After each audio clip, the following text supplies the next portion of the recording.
Welcome to focus. అమేథీలో గెలుపెవరిది? దేశంలో అందరి చూపు ఉండే అతి కొద్ది కీలక స్థానాల్లో అమేథీ ఒకటి. ఉత్తరప్రదేశ్లో అమేథీ స్థానం కాంగ్రెస్కు కంచుకోట. గాంధీ కుటుంబం ఇక్కడి నుంచి తిరుగులేని విజయాలు సొంతం చేసుకుంది. గత ఎన్నికల్లో అనూహ్యంగా ఈ స్థానాన్ని బీజేపీ కైవసం చేసుకుంది. కానీ ఇప్పుడు అమేథీలో గాంధీ కుటుంబానికి ఉన్న 25 ఏళ్ల బంధాన్ని తెంచుకుంది. ఊహించని విధంగా గాంధీ కుటుంబానికి విధేయుడైన కేఎల్ శర్మను బరిలోకి దింపింది. అమేథీలో కాంగ్రెస్ గెలుపుకు అవకాశాలున్నాయా? అమేథీ నుండి ఎన్టీవీ గ్రౌండ్ రిపోర్ట్. అమేథీలోని కాంగ్రెస్ పార్టీ కార్యాలయంలో నేనున్నాను. సో అమేథీ నుంచి ఈసారి కేఎల్ శర్మ అంటే కిషోర్ లాల్ శర్మకు కాంగ్రెస్ పార్టీ టికెట్ ఇచ్చింది. సో గతంలో ఇక్కడ నుంచి 3 సార్లు రాహుల్ గాంధీ ఎంపీగా ప్రాతినిధ్యం వహించారు. అయితే గత ఎన్నికల్లో ఏ విధంగానైతే 2019లో రాహుల్ గాంధీ గెలవలేకపోయారు. సో ఆ తర్వాత ఈసారి రాహుల్ గాంధీ రాయబరేలీ నుంచి పోటీ చేస్తున్నారు. దాంతో ఈసారి మాత్రం కేఎల్ శర్మకి ఇచ్చారు. అయితే కేఎల్ శర్మకు ఇక్కడ ఉన్నటువంటి అమేథీకి ఏంటి సంబంధం అనే దాని మీద పెద్ద ఎత్తున చర్చ జరుగుతున్నప్పటికీ కూడా ఎప్పుడైతే రాజీవ్ గాంధీ అంటే మొదట ఇక్కడ నుంచి పోటీ చేసింది సంజయ్ గాంధీ, ఆ తర్వాత రాజీవ్ గాంధీ పోటీ చేశారు, ఆ తర్వాత సోనియా గాంధీ కూడా అమేథీ నుంచి పోటీ చేసింది, ఆ తర్వాత రాహుల్ గాంధీ పోటీ చేశారు. సో ఎప్పుడైతే రాజీవ్ గాంధీ పోటీ చేసిన కాలం నుంచే కేఎల్ శర్మ ఇక్కడ ఏదైతే పార్టీకి సంబంధించినటువంటి వ్యవహారాలతో పాటు పార్లమెంటుకి సంబంధించినటువంటి వ్యవహారాలను కూడా అంటే రాజీవ్ గాంధీకి సంబంధించినటువంటి ఎంపీ కార్యాలయ పనులతో పాటు అన్నీ కూడా ఇక్కడ నుంచి తను కోఆర్డినేట్ చేస్తూ ఉండేవాడు. ఇక్కడే కాదు రాయబరేలీకి సంబంధించి కూడా కేఎల్ శర్మ ఫాలో అవుతూ ఉండేవాడు. దాంతో ఇక్కడ ఉన్నటువంటి కార్యకర్తలకు పెద్ద ఎత్తున అటు కేఎల్ శర్మతో అనుబంధం ఉంది. అందుకోసమే కేఎల్ శర్మకి ఇక్కడ అవకాశం ఇచ్చామని చెప్పి స్పష్టంగా చెప్తున్నారు. వాస్తవానికి కేఎల్ శర్మ పంజాబ్కు చెందినటువంటి వాడు, కానీ 40 ఏళ్ల నుంచి తను అటు గాంధీ కుటుంబం మరోపక్క కాంగ్రెస్తోనే అటాచ్ అయి ఉన్నారు. ప్రత్యేకంగా అమేథీ రాయబరీలో తను ఇక్కడే ఇన్ఛార్జిగా కూడా వ్యవహరించారు. సో దానికి అనుగుణంగానే కేఎల్ శర్మకు కాంగ్రెస్ నుంచి అమేథీ టికెట్ ఇవ్వడం జరిగింది. అయితే రాహుల్ గాంధీ పక్కనే ఉన్నటువంటి రాయబరేలీలో ఈసారి పోటీ చేస్తున్నారు. సో ఓవరాల్గా కూడా ఈ 2 నియోజకవర్గాల్లో అంటే అమేథీ అటు రాయబరేలీ ఈ 2 పార్లమెంట్ నియోజకవర్గాల్లో ఖచ్చితంగా అక్కడ రాహుల్ గాంధీని ఇక్కడ కేఎల్ శర్మను ఏ విధంగానైతే గెలిపించుకునేందుకు పార్టీ అగ్రనాయకత్వంతో పాటు ప్రియాంక వాద్రా కూడా ఇక్కడ తను ప్రత్యేకంగా ప్రచారంలో పాల్గొనబోతున్నారు, బాధ్యతలు కూడా తీసుకున్నారు. సో మొత్తానికి ఇప్పుడు గాంధీ కుటుంబం కాదని కొత్తగా వచ్చినటువంటి కేఎల్ శర్మకు అమేథీలో ఉన్నటువంటి ప్రజలు ఏ విధంగా మద్దతు పలుకుతారు, తమ ఓట్లు ఎటువైపు వేస్తారనేది కూడా చాలా కీలకంగా మారుతుంది. ఎందుకంటే గత ఎన్నికల్లో ఇక్కడ నుంచి స్మృతి ఇరానీ గెలుపొందారు. ఆమె ఈసారి కూడా గెలిచేందుకు ప్రజల్లోకి పెద్ద ఎత్తున వెళ్తున్నటువంటి పరిస్థితి ఉంది. అంతేకాదు ఆప్కా దీదీ అంటూ స్మృతి ఇరానీ ప్రజల్లోకి వెళ్తుంటే అటు రాహుల్ గాంధీ మాత్రం ఇక్కడ నుంచి పారిపోయారనే విషయాన్ని సైతం పెద్ద ఎత్తున ప్రజల్లోకి తీసుకెళ్లే ప్రయత్నం చేస్తున్నారు. సో ఈ నేపథ్యంలో కాంగ్రెస్కు కంచుకోటగా ఉన్నటువంటి అమేథీ ఇప్పటికే చేజారితే మరి ఈసారైనా ఎటువంటి ఫలితాలు ఉంటాయనే దాని మీద కాంగ్రెస్తో పాటు బీజేపీ సైతం ప్రత్యేకంగా లెక్కలేస్తున్నటువంటి పరిస్థితి కనిపిస్తుంది. కేఎల్ శర్మ రాహుల్ తప్పుకోగానే ఈయనకే ఎందుకు అవకాశం వచ్చింది? కేఎల్ శర్మ బలాబలాలు ఏంటి? స్థానికుల్లో ఆయనపై ఉన్న అభిప్రాయం ఏంటి? इधर कांग्रेस वालों ने टिकट दिया, इसके पहले तो राहुल गांधी लड़ेंगे. ये केएल शर्मा के लिए क्या बोल सकते हैं? देखिए केएल शर्मा 40 सालों से अमेठी से उनका रिश्ता रहा है.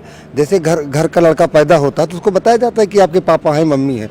वैसे गांधी परिवार ने एक बड़ी मिसाल रखी और अपने परिवार से उनका नाता रहा और 40 साल से अमेठी की सेवा की उन्होंने.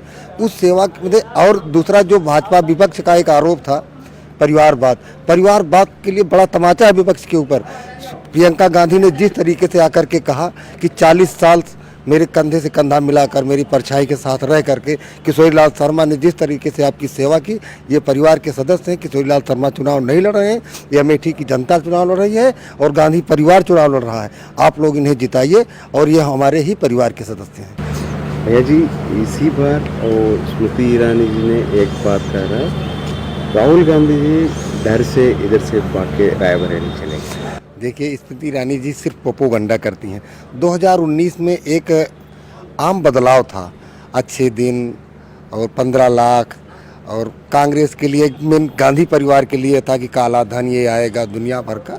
वो झूठ का प्रोपोगंडा का एक बड़ा सागर उन्होंने बना लिया था और हम लोगों की थोड़ी सी लापरवाही और भूल थी, जिससे जो है स्मृति ईरानी जी यहाँ चुनाव जीत गई और 5 वर्षों में 4 मंत्रालय की मंत्री रही हैं.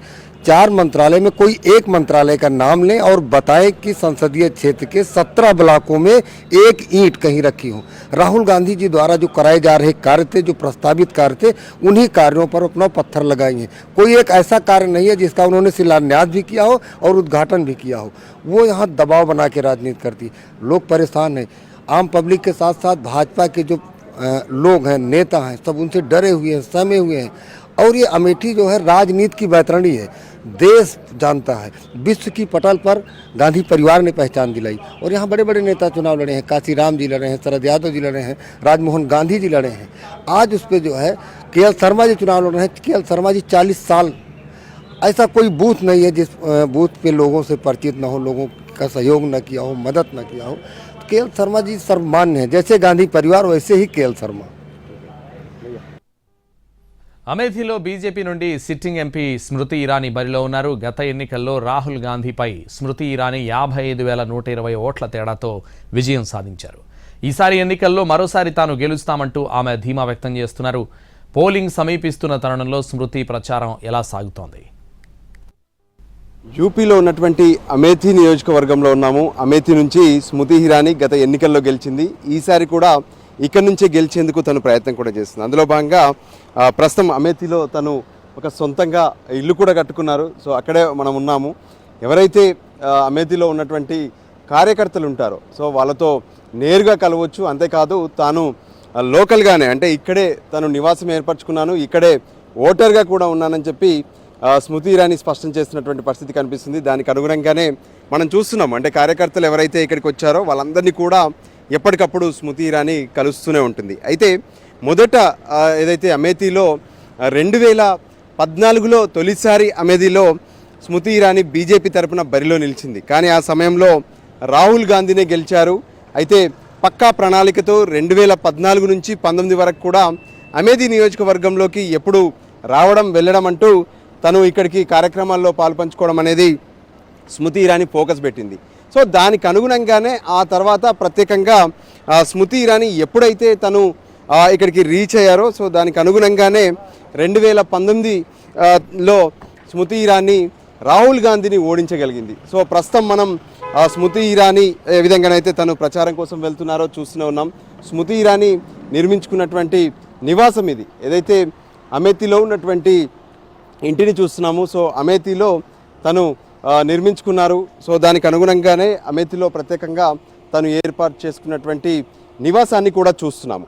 సో ఆ తర్వాత ప్రత్యేకంగా చూసినట్లయితే ఈసారి అంటే ఏదైతే 2019లో 55,000 మెజార్టీతో స్మృతి ఇరానీ గెలిచింది. అయితే ఈసారి కాంగ్రెస్ నుంచి రాహుల్ గాంధీ ఇక్కడ పోటీలో లేరు, కేఎల్ శర్మ మాత్రమే ఇక్కడ పోటీ చేస్తున్నారు. సో దానికి అనుగుణంగా మనం ఏ విధంగానైతే ఇక్కడ ఉన్నటువంటి ప్రచార రథాలు కావచ్చు వీటన్నిటిని కూడా చూస్తున్నాము.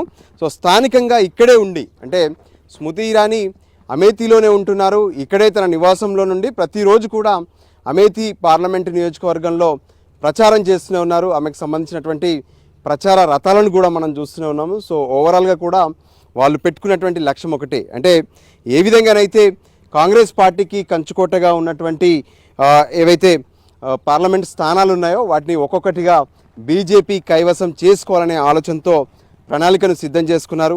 సో దానికి అనుగుణంగానే ఈసారి ఏ విధంగానైతే అంటే గతంలో అమేథీ నుంచి ప్రత్యేకంగా అంటే రాహుల్ గాంధీని ఓడించేందుకు ఏ విధంగానైతే ప్రణాళికలు సిద్ధం చేసుకున్నారో సో ఈసారి రాహుల్ గాంధీ ఇక్కడ పోటీ చేయలేకనే పారిపోయారు. సో తను ఓడిపోతాననే ఆలోచనతోనే ఇక్కడ నుంచి పారిపోయారనే విషయాన్ని ఇప్పటికే స్పష్టంగా బీజేపీ ఆరోపణలు చేస్తుంది కాంగ్రెస్ పైన. అయితే కాంగ్రెస్ మాత్రం ఇక్కడ అమేథీ నుంచి కేఎల్ శర్మ, అంటే గతంలో ఏ విధంగానైతే ఇక్కడ నుంచి ప్రాతినిధ్యం వహించినటువంటి గాంధీ కుటుంబీకులు ఉన్నారో వాళ్ళకి ఇక్కడ తను వ్యక్తిగతంగా ఉండేవారు. కాంగ్రెస్ పార్టీ నాయకులతో పాటు పార్లమెంట్కు ఇన్ఛార్జిగా కూడా కేఎల్ శర్మ పనిచేశారు. సో మొత్తానికి కేఎల్ శర్మ ఇక్కడ నుంచి కాంగ్రెస్ తరపున పోటీ చేస్తున్నారు. సో అమేథీ నుంచి మాత్రం స్మృతి ఇరానీ మరోసారి తాను గెలుస్తాను ఖచ్చితంగా అంటూ ప్రజలతో మమేకమవుతున్నటువంటి పరిస్థితి స్పష్టంగా కనిపిస్తుంది. అమేథీ లోక్సభ స్థానాన్ని గాంధీ కుటుంబానికి కంచుకోటగా భావిస్తారు. 2019 ఎన్నికల్లో ఓడినప్పటికీ కాంగ్రెస్ పార్టీకి అక్కడ మంచి పట్టుందనే అభిప్రాయం ఉంది. దాదాపు 2 దశాబ్దాలుగా ఈ స్థానానికి గాంధీ కుటుంబ సభ్యులే ప్రాతినిధ్యం వహిస్తూ వస్తున్నారు. దాదాపు 25 ఏళ్ల సుదీర్ఘ కాలం తర్వాత అక్కడ గాంధీయేతరులకు హస్తం పార్టీ అవకాశం కల్పించడం చర్చగా మారింది. గ్రామీణ వాతావరణం స్పష్టంగా కనిపించే అమేథీ ప్రజల మనసులో మాటేంటి? అమేథీ పార్లమెంట్ పరిధిలో ప్రజలంతా కూడా ఎటువైపు ఉన్నారు, వాళ్ళ మనోగతం ఏంటి? ఇంతకీ కేఎల్ శర్మకు ఓటేస్తారా, లేదంటే మరోసారి స్మృతి ఇరానీనే గెలిపించేందుకు సిద్ధమవుతున్నారా? సో ఇటువంటి అంశాలకు సంబంధించి ఇక్కడ ఉన్నటువంటి ప్రజలతో తెలుసుకునే ప్రయత్నం చేద్దాం. చాలామంది కూడా ఇక్కడ మనం ప్రత్యేకంగా చూస్తున్నాం. సో వీళ్ళందరినీ అడిగి తెలుసుకునే ప్రయత్నం చేద్దాం. ముందుగా చాయ్ అమ్ముతున్నటువంటి चाय दुकान वाला को पूछेंगे, भैया कैसे लगता है इसी बार चुनाव में अमेठी में?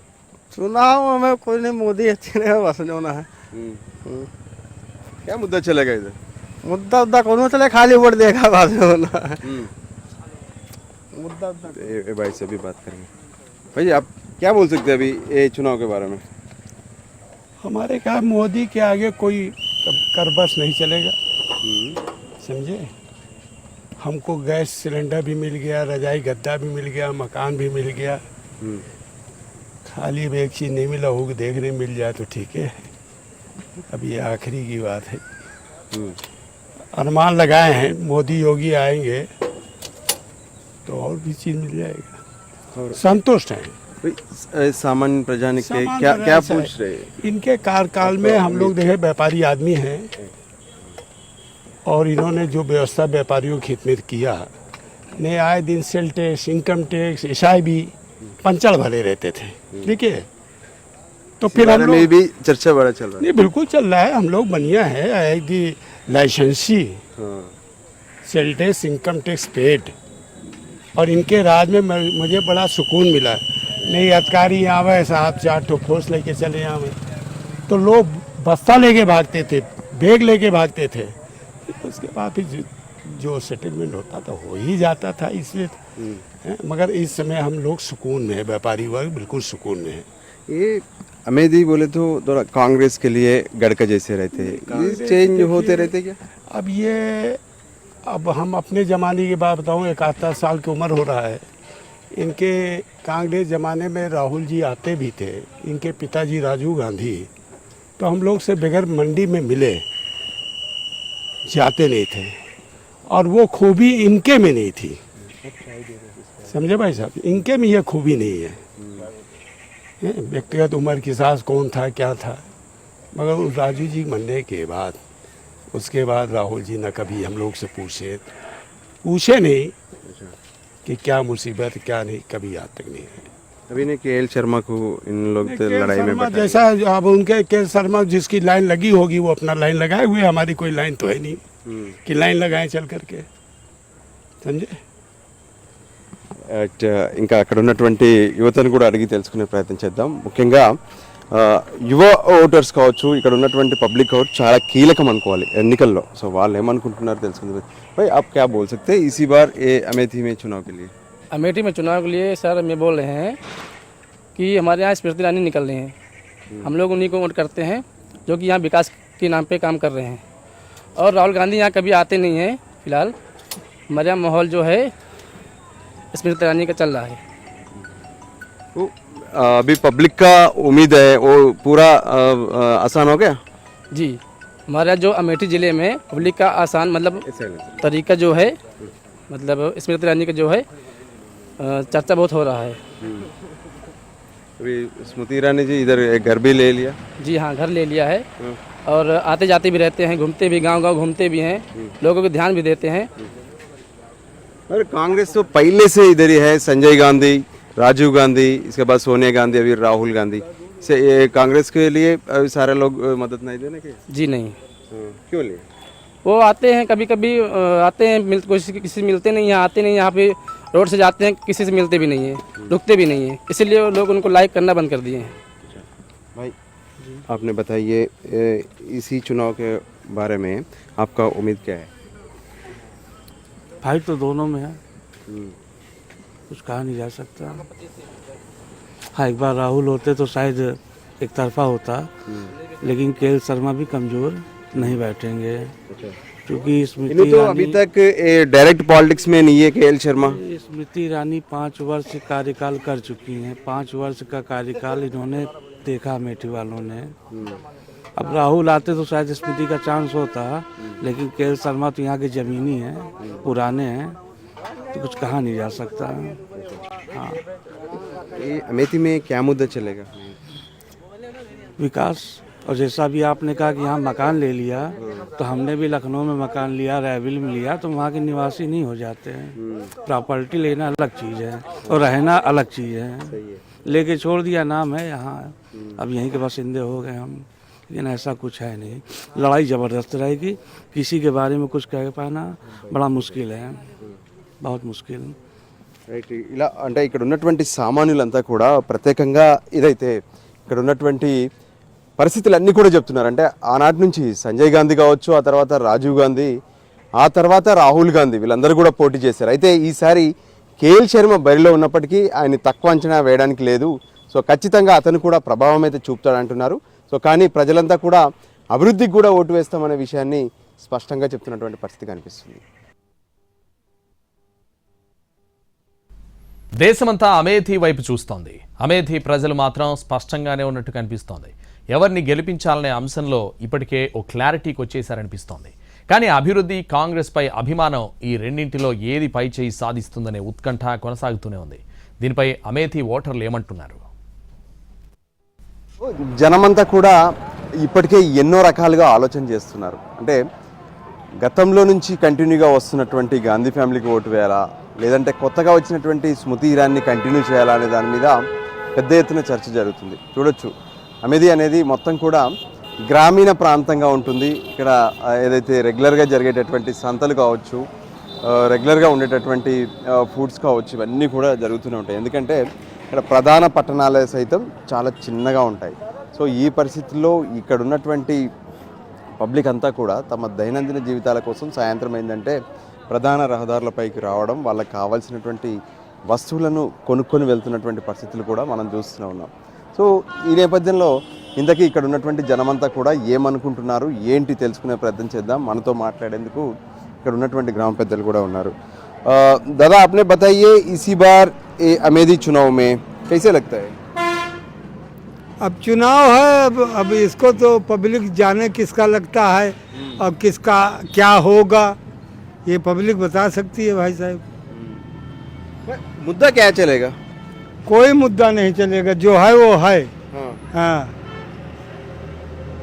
आपका भी कुछ उम्मीद रहते ना, कैसे चलना, कैसे रहना? नहीं ठीक है, कोई उम्मीद नहीं है, जैसा चल रहा है चलने दीजिए। हाँ बस बस। दादा आपने बताइए, अभी इतना साल से इधर आप चुनाव को देख रही है, इसी बार कैसे लगता है? इस बार तो कुछ तो बदलाव होगा। कैसे, क्या बदल होगा? अरे महंगाई देखिए इतनी बढ़ी हुई है, जैसा कोई हद नहीं ना, बच्चे मारे मारे फिर रहे, इनको कहीं सर्विस नहीं ना, और क्या बताया जाए। यह है माहौल यहाँ का। पढ़े लिखे लड़के हैं वो कुछ नहीं, मारे मारे घूम रहे हैं बेचारे। महंगाई इतनी बढ़ गई है कि देख लीजिए जैसा कोई हद नहीं ना, भुखमरी के शिकार पड़ रहे हैं पब्लिक यहाँ की। इधर डेवलपमेंट के लिए आपका कोई डेवलपमेंट नहीं, हाँ? कोई डेवलपमेंट नहीं ना। भी करना है ना, आपका डिमांड कुछ रहते ना, कहेगा ये डेवलपमेंट के लिए आपको कुछ मानने रहते ना? कौन डिमांड, यहाँ बड़े बड़े नेता की नहीं सुनाई हो रही तो हम लोगों की कहाँ सुनाई होगी जी। हाँ। जी हाँ, हम लोग कौन सुनेगा, नेताओं की तो सुन नहीं रहा। यहाँ तो कह रहे हैं सब बहुत बड़ा वो चल रहा अभी है। तो आपके सामने बड़ा बड़ा नेता तो आ रही है ना? अब आ रहे हैं, देखिए आइए, जो कामयाब हो जाए तब तो। लड़ाई तो कस के है, कांग्रेस में भी अब बीजेपी में, अब देखिए क्या होता है। भाई आप क्या क्या कर सकते हैं ये इसी चुनाव के बारे में? हम चुनाव के बारे में क्या कर सकते हैं सर, सब लोग मीडिया वाले लोग आ रहे हैं, अपनी अपनी बातें कह रहे हैं, आप लोग भी सब जगह जा रहे हैं। फैक्ट है कि चुनाव में अब देखिए राहुल गांधी तो यहाँ से है नहीं है। तो अब उनके सेक्रेटरी हैं, सोनिया गांधी के सेक्रेटरी रहे हुए हैं, क्या नाम है उनका, केएल शर्मा साहब, तो अब वो मैदान में है, देखिए उसका क्या मजबूती होती है नहीं होती है, ये तो फैक्ट बताएगा। अगर राहुल गांधी होते तो उसका मुद्दा अलग होता, वो टक्कर की लड़ाई होती। रह गई बात कि मुद्दा यही है कि महंगाई बहुत चरम पर है। ये स्मृति ईरानी भी मैं 5 साल से आपके साथ है, ऐसा भी देखिए बता रही अपना काम वो कर रही हैं, लेकिन अब स्मृति ईरानी जी गांव-गांव तो जा नहीं रही हैं, हर घर तो वो पहुंच नहीं रही हैं कि हर गांव, हर मोहल्ले, हर कस्बे में वो पहुंच रही हैं। अब हर आदमी का मुद्दा जानने के लिए कम से कम लाखों हजारों चिट्ठियां चाहिए, किसका क्या मुद्दा है, क्या मुद्दा नहीं है। कोई परेशान है, कोई कर से परेशान है, कोई काहे से परेशान है, कोई रोजी से, कोई रोजगार से, पता नहीं किससे किससे परेशान। उनके पास हर शिकायतें तो पहुंच नहीं रही, पहुंच रही नहीं, पहुंच रही है ना। तो हर एक का अपना, या फिर इतनी बड़ी वो सरकार चला रही हैं, जाहिर सी बात है, वो सरकार चलाने के लिए उनका अपना सिस्टम भी है, अपने तंत्र भी है। तो जैसे भी चला रही है ठीक है, सरकार सही है, चल रही है। अब बाकी फैक्ट आने वाला देखिए क्या बताता है। स्पेशली एक गांव के लिए आपको क्या डेवलपमेंट पूछ सकते हैं सरकार के लिए? अगर अब ये हम इसलिए नहीं कह सकते हैं कि अभी ये कहा गया सरकार में, ये कहा गया सरकार में। ఇది మొత్తానికైతే ఏదైతే ప్రత్యేకంగా ఇప్పటి వరకు ఏదైతే దేశవ్యాప్తంగా ఉన్నటువంటి ఎన్నికల్లో అమేధి అనేది చాలా కీలకం. సో అమేధిలో ఎన్నికలకు సంబంధించి సో ఖచ్చితంగా ఈసారి ఉండేటటువంటి తీర్పు ఒక కీలకంగా ఉండబోతుందనేది చెప్తున్నారు. ఎందుకంటే ఒకవేళ రాహుల్ గాంధీ ఇక్కడ నుంచి పోటీ చేసి ఉంటే వేరేలా ఉండేది. సో రాహుల్ ఇక్కడ పోటీ చేయట్లేదనే విషయం పైన కూడా ప్రజలు కొంత క్లారిటీగా చర్చిస్తున్నటువంటి పరిస్థితి ఉంది.